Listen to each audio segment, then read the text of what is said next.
do conteúdo sobre triângulos, né? Estamos recomeçando as nossas aulas, segundo semestre, terceiro bimestre, então vamos cair dentro, vamos se dedicar aí, trabalhar duro para conseguir alcançar boas notas, tanto vocês que estão aí no online, ou vocês que estão no online e vão para o presencial. É importante que você preste atenção na leitura do conteúdo e tente fazer o maior número possível de exercícios.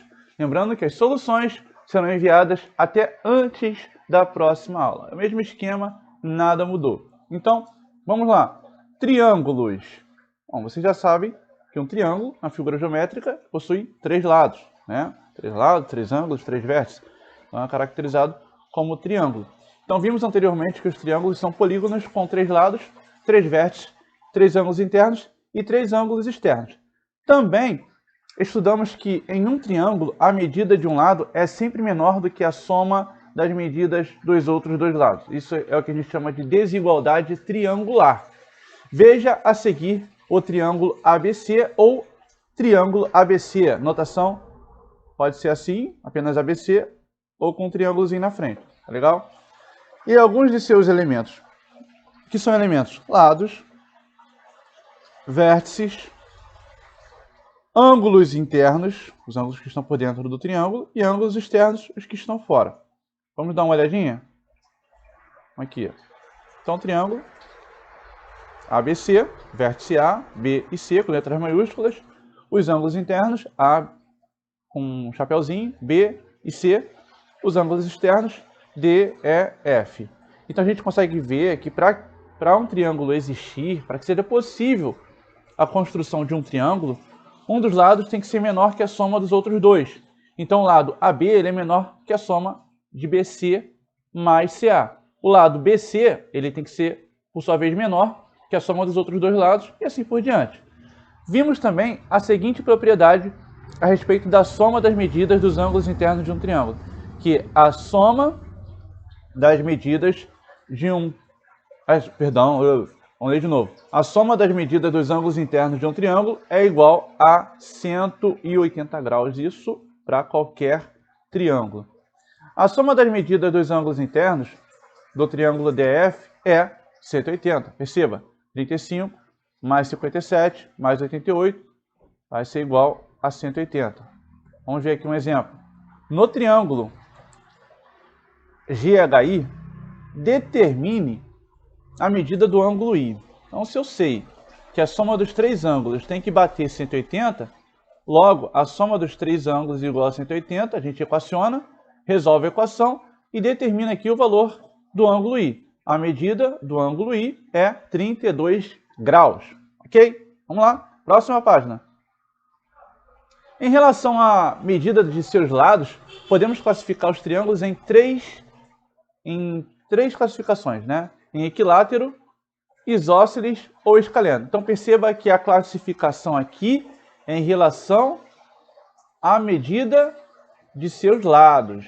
Nós vamos falar da classificação em relação aos ângulos também. Mas por enquanto se concentra lados. Um triângulo pode ser equilátero, isósceles ou escaleno. Equilátero, os três lados iguais. Isósceles, dois lados iguais. Escaleno, todos os lados são completamente diferentes um dos outros. Tá? Podemos também classificá-los quanto à medida dos seus ângulos internos. Então perceba que existe aqui dois tipos de classificação.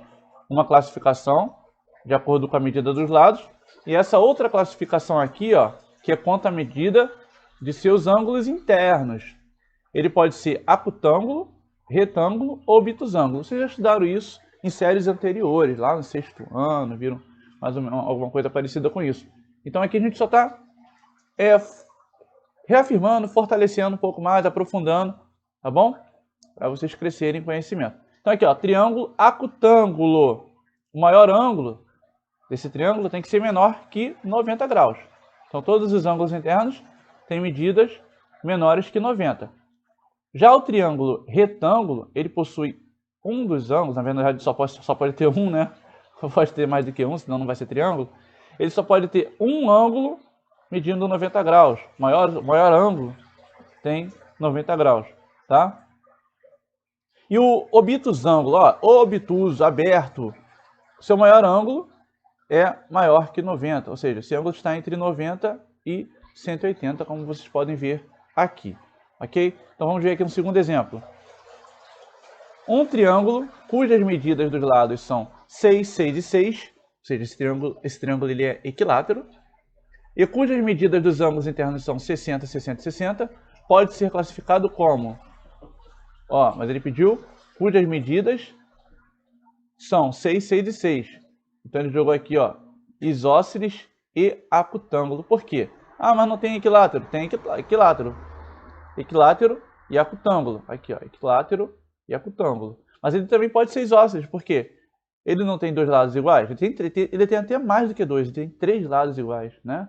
Ele tem 2 e tem mais um outro lado também que é igual a esses outros dois. Portanto, ele também, o triângulo equilátero também é isósceles. Tá legal? Por isso aqui nós temos 2 caixinhas marcadas. Ok? Nas fichas estão indicadas as medidas dos ângulos internos do triângulo HIJ. Efetue os cálculos necessários e classifique o triângulo HIJ em acutângulo, retângulo ou obtusângulo. Então nós temos que determinar primeiro o valor de x. Então, já sabendo que a soma dos ângulos internos é igual a 180, você vai equacionar. Vai botar essas 3 medidas aqui, ó, na equação, somando, soma as 3. Descobri o valor de x? Beleza! Agora eu posso determinar o valor de h e o valor de i, substituindo o valor de x aqui na equação. Como vocês podem ver na telinha de vocês aí, ó, 88,5 menos 25 dá 66,5. 88,5 mais 10 dá 98,5.